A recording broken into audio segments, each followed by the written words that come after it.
Good morning, everybody. It's a great pleasure to be here. I am a plastic and reconstructive surgeon, and my area of interest is in craniofacial surgery.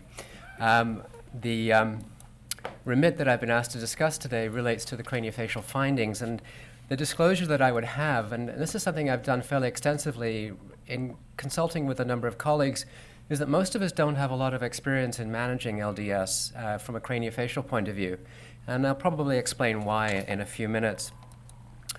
You all know this information, but what's relevant about this is that it's thanks to people like Dr. Bowden that's made my life a lot easier. You know, we see children from all different parts of the world who come in and present with unusual facial features. And it's very difficult just looking at these facial features to understand exactly what's going on. And the world of molecular genetics has really revolutionized our approach to craniofacial surgery and been a real help. And you know that of the four subtypes, it's really the LDS1 which tends to have most of the craniofacial concerns, maybe a little less with LDS2. And this is Neva. She's taken from Sick Kids Foundation website. And when I saw this picture, my first thought was, she is a gorgeous, very happy-looking young lady. And this is sort of an illustration as perhaps why in the world of craniofacial surgery, our involvement with LDS is not quite so profound as those in the cardiovascular arena. The manifestations really include a number of things: small cheekbones, there's a slight downward slant to the eyes, hypertelorism or widening of the orbits, condition of craniosynostosis, which I'll get into, cleft palate, and then there are other issues that Dr. Cohen alluded to. And it's really only these three issues that we have to pay specific attention to from a functional point of view. We're all born with sutures. The sutures of the skull, which are the join lines between the different bones of the skull, are really important to allow the molding of the head during delivery. They're also very important to allow for growth of the head, and this is a head that has all of the sutures intact. When a suture is fused or is absent, which occurs in between 12 to 19% of LDS patients, what happens is that suture, which normally allows for the growth of the head at right angles to that suture, if that suture is fused, you get a restriction of growth of the skull, and you get compensatory growth. So here's a skull where the sutures are all open, and here's a skull where this suture is partially fused, so you can see that the skull is very abnormal in terms of its shape. The concern is that if this is a brain that's growing very rapidly in the first few months of life, could there be constraint as a result of this? And this is something that we worry about. And we recognize certain patterns of growth, and we know that, for example, if a suture here is fused, the head's going to look like this. If both sutures are fused, it's going to look like this. If the central suture is fused, it's going to look like a triangle, and so on. And the common form of craniosynostosis we see with LDS is sagittal synostosis. And the term sagittal synostosis is also called scaphocephaly, which comes from the shape of a keel of a boat. And this is a child with sagittal synostosis. These are the features: very long, narrow head, very narrow from side to side. The forehead is very prominent, and the back of the head can also be prominent. And this is a 3D camera view of two patients of mine. They're identical twins, and you can see the green outline here, which is a child who has sagittal synostosis compared to her twin sister, who doesn't. And this just illustrates the impact in terms of the change in head shape as a result of this suture being fused. Well, why do we worry about it? Intracranial pressure is an issue that can occur in between 5 to 15% of children with single suture synostosis. And this is a CT scan taken from a child with sagittal synostosis and LDS who has a Chiari malformation. The posterior portion of the hindbrain is under some pressure, and it's being pushed down into the spinal cord. And this may be a potential problem. And there are some LDS patients which may have ventriculomegaly or hydrocephalus or extra fluid in the brain, and this can be compounded by sagittal synostosis. However, the majority of patients that I see, it's mainly related to the way that they look, cranial dysmorphism, and this can cause psychosocial concerns. And we know that in the cleft lip and palate literature, having a facial difference can have all sorts of impact in terms of psychosocial well-being. Children can be socially withdrawn, they may have problems in terms of solving ability, decision-making, there may be cognitive issues, and they may not just fit in. And this is what drives me and the majority of the patients that I operate on to do surgery. I like to show this slide, which illustrates the team approach to craniofacial surgery. And whenever I show it, invariably people think I'm Lewis Hamilton sitting behind the steering wheel. I wish, but I'm not. This is the patient. I'm one of the many people around that car trying to make sure that whoever the patient is gets to where they need to go safely. And you can see that we have a very, very big team of people. And this is crucial to the success of craniofacial surgery in my arena. When we do surgery, it depends on the age of the patient.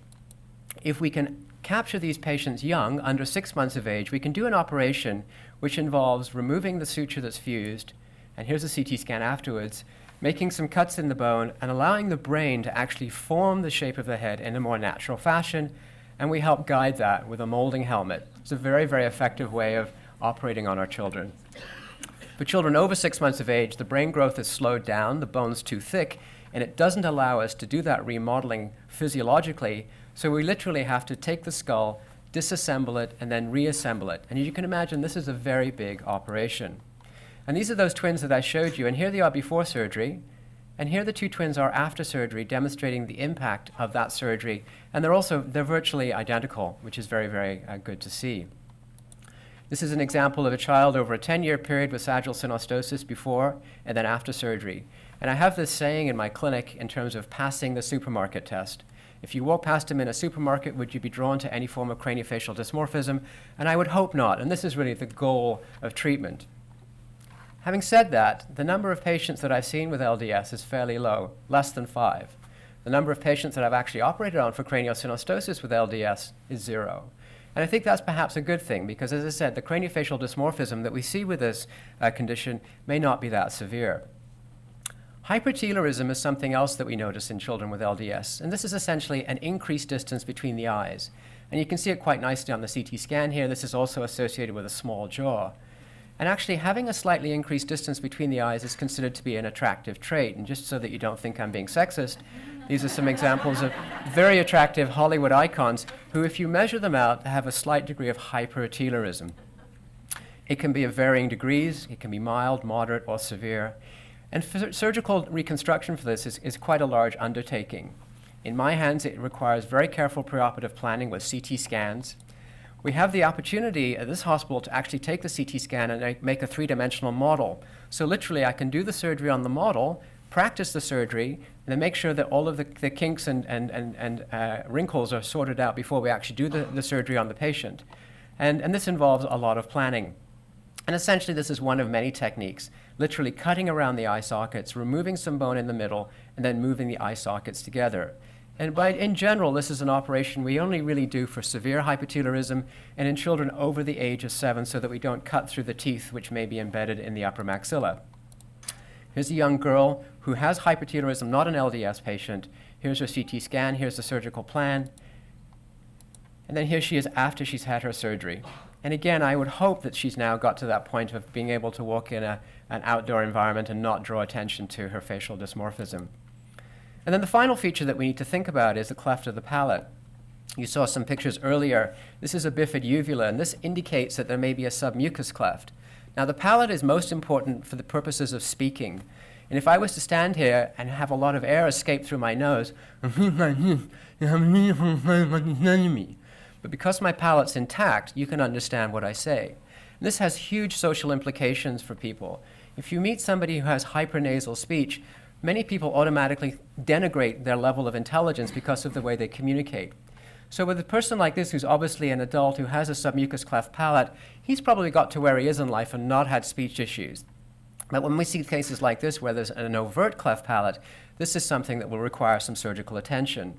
And we know that with a submucous cleft palate, 50% of people will have normal speech. I can't give you what the statistics are like in LDS because we haven't got good information in that, and maybe Dr. Dietz has some. But we do know that very often having a submucous cleft palate comes to attention after somebody's removed their tonsils. Because you remove the tonsils and all of a sudden you affect the mechanism of the palate to close and create that airtight seal, and then they start to develop speech problems afterwards. Obviously, because LDS involves a number of areas of mutations involving the TGF-beta family, there may be issues with wound healing. My experience with Marfan's and Ehlers-Danlos syndrome is that the scars in patients we've operated on can be very wide and somewhat unstable. I don't have experience with LDS, but this is a theoretical concern. So in summary, I would say that the craniofacial dysmorphism that is a common feature of LDS doesn't often warrant surgical intervention, but it does warrant some level of investigation. And a child who has a long, narrow head, who potentially has craniosynostosis, should be investigated for increased pressure, and that's something fairly simple that can be done. neurosurgery, plastic surgery, ophthalmology, and occasionally a CT scan. Surgical intervention is certainly possible, but it's not common, and as I mentioned, there's a potential for scar anomalies. I'm going to end with a quote, because LDS is a very small area. And this is one of the reasons that when I went into craniofacial surgery, I thought, this is great, I can get my head around this. But Keith Grint said, as long as you are in ignorance of a subject, you can be certain about it. As soon as you become knowledgeable, you require humility and uncertainty, because you are now aware of how much there is to know, and probably that it's so much that you will never get there. So it strikes me that there's probably an element of that that's true today. But thank you for the opportunity of speaking.